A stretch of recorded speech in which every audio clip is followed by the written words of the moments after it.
सुप्रभात, नमस्कार, पुनः स्वागत है आप सबों का मेरी कक्षा हिंदी साहित्य और संवेदना में। आज की कक्षा में हम अंतरा भाग 2 में संकलित कवि विद्यापति जी के पद की व्याख्या देखेंगे। इसके पहले वाले वीडियो में मैंने एक पद की व्याख्या आपको बताई थी। आज हम आगे बढ़ते हैं। तो आइए सर्वप्रथम हम पद पढ़ें। सखी है की पूछसी अनुभव मोए, सेह प्रीति अनुराग बखानिए, तिल तिल नूतन होए। जन्म अवधि हम रूप निहारल, नयन न तिरपति भेल। सेहो मधुर बोल श्रव नहीं, सुनल श्रुति पथ परस न गेल।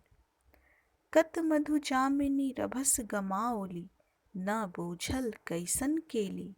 लाख लाख जुग हिय हिय राखल, तैयो हिय जरनी न गेल।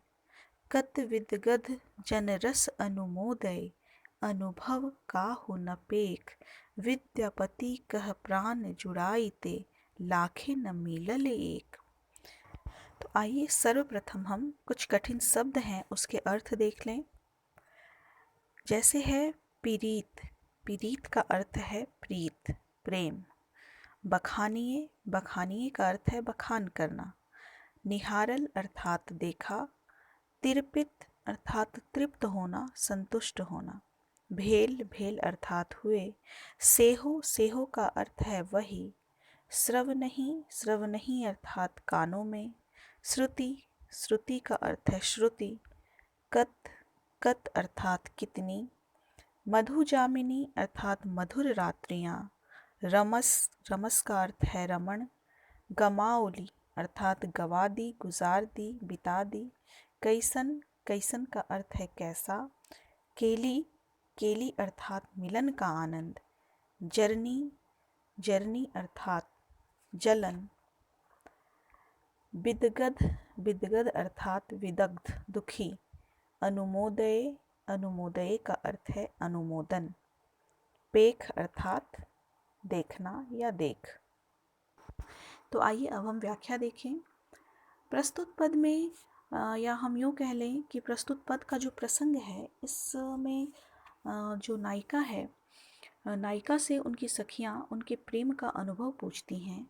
तो यहाँ नायिका कहती हैं, राधा कहती हैं कि मैं अपने हे सखी, मैं अपने प्रियतम के रूप के संदर्भ में या प्रेम के संदर्भ में तुम्हें क्या बताऊं। यह तो जन्म जन्मांतर का प्रेम है और मैं अपने प्रियतम को जितनी बार देखती हूँ उतनी बार मेरे नेत्र संतुष्ट भी नहीं होते और उनका रूप भी मुझे अलग दिखाई देता है। तथा वो कहती हैं कि उनके जो बोल हैं वो मेरे कानों में निरंतर गूंजते रहते हैं। कुछ इसी प्रकार का यहाँ प्रसंग है। तो आइए हम व्याख्या समझें। इन पंक्तियों में प्रियतम के साथ बिताए प्रेम के क्षणों को याद कर जो नायिका है वो बहुत खुश होती हैं और उनकी जो सखियां हैं वो उनसे कहती हैं कि हमें भी तो बताओ, तुम इतनी खुश क्यों हो। उस प्रेम के अनुभव से हमारा भी साक्षात्कार कराओ। तब राधा अपनी सखियों से कहती हैं, सखी है की पूछसी अनुभव मोए, सेह प्रीति अनुराग बखानिए, तिल तिल नूतन होए। हे सखी, तुम क्या उन प्रेम के क्षणों के अनुभवों को पूछती हो। मैं तो उस प्रणय पलों और प्रेम का जितनी बार बखान करती हूँ वह उतनी बार मुझे नया अनुभव दे जाता है। यहाँ नायिका के कहने का अर्थ है या फिर नायिका यह कहना चाहती हैं कि प्रेम का जो रूप है वह स्थिर नहीं होता, चूँकि वह अनुभव की चीज़ होती है। अतः मैं अपने प्रियतम के साथ जितनी बार भी उन क्षणों को जीती हूँ वह उतनी बार मुझे नया लगता है।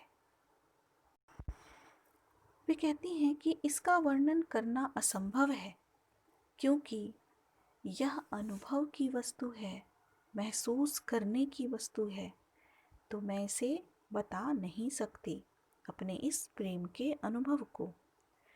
आगे नायिका कहती हैं कि जन्म अवधि हम रूप निहारल, नयन न तिरपिति भेल। इसका वर्णन करना असंभव है, क्योंकि यह अनुभव की वस्तु है, महसूस करने की वस्तु है। यह बखान नहीं इसका किया जा सकता। आगे वे कहती हैं कि मैंने निरंतर सच्चे हृदय से, मन से अपने प्रियतम के रूप को निहारा है, परंतु फिर भी मुझे आज तक तृप्ति नहीं मिली। वह मुझे कम ही लगता है। यहाँ कवि सच्चे पवित्र प्रेम की बात करते हैं, क्योंकि सच्चा प्रेम जन्मों जन्मांतर का होता है और उसमें ऊब या खीज जैसी कोई वस्तु नहीं होती। अतः यहाँ नायिका जो है वो स्पष्ट शब्दों में कहती हैं कि अनुराग, प्रेम जो है वो बखान करने की चीज़ नहीं है, वरन सिर्फ अनुभव और महसूस करने की वस्तु होती है। आगे नायिका कहती हैं, सेहो मधुर बोल श्रव नहीं, सुनल श्रुति पथ परस न गेल, कत मधु जामिनी रभस गमाओली, न बूझल कैसन केली। वो कह रही हैं कि मेरे कान उनके मधुर वाणी को सुनने के लिए निरंतर उत्सुक रहते हैं। वो जितना भी सुनते हैं उन्हें तृप्ति कभी नहीं मिलती। नायिका आगे कहती हैं कि ना जाने कितनी मधुर रातें मैंने प्रियतम के साथ गुजार दी, परंतु मिलन का आनंद मैं आज तक समझ नहीं पाई। जब मैं स्वयं उस आनंद को नहीं समझ पाई, तो हे सखी, तुम्हें मैं उस प्रेम के अनुभव को कैसे बताऊं। वे कहती हैं, लाख लाख जुग हिय राखल, तैयो हिय जरनी न गेल, कत विद गद जन रस अनुमोदय, अनुभव काहू न पेख। वे कह रही हैं कि लाख जतन से मैंने प्रेम को हृदय में संजोकर रखा, परंतु उसकी जो ज्वाला है आज तक मेरे हृदय में शांत नहीं हुई है। वो कहती है, ना जाने इस सृष्टि पे, ना जाने इस धरती पे लाखों कितने रसिक जन हैं जो काम पारखी हैं, प्रेम के पारखी हैं, परंतु वे भी इस रस के संदर्भ में अपने अनुभव नहीं बता सकता।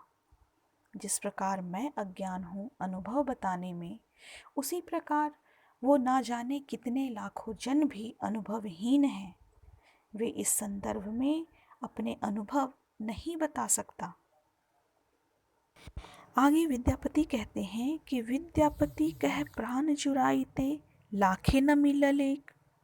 वो कहते हैं कि लाख व्यक्तियों में उन्हें एक भी ऐसा नहीं मिला जिसे प्रेम में तृप्ति मिली हो, या फिर जिसने प्रेम के संदर्भ में अपने अनुभव का बखान किया हो। तो इस प्रकार यहाँ व्याख्या समाप्त होती है। आप काव्य सौंदर्य में लिखिए कि निम्न पंक्तियों की जो भाषा है वो मैथिली भाषा है। मैथिली भाषा में इस पद की रचना की गई है जो बहुत ही सरल और सहज है। इसके साथ साथ ये जो पंक्तियाँ हैं इसमें तुकांत है, ये गाने योग्य पंक्तियाँ हैं अर्थात गेय पद है ये। इसके साथ साथ इसमें माधुर्य गुण है, चूँकि वियोग श्रृंगार का यहाँ चित्रण किया गया है तो हम लिख सकते हैं कि वियोग रस है। इसके साथ साथ कई जगहों पर अनुप्रास अलंकार यहाँ है, जैसे निहारल नयन। इसके साथ हम लिख सकते हैं यहाँ पर तिल तिल में भी अनुप्रास अलंकार है। तो इस प्रकार यह इस पद की व्याख्या हो गई। धन्यवाद।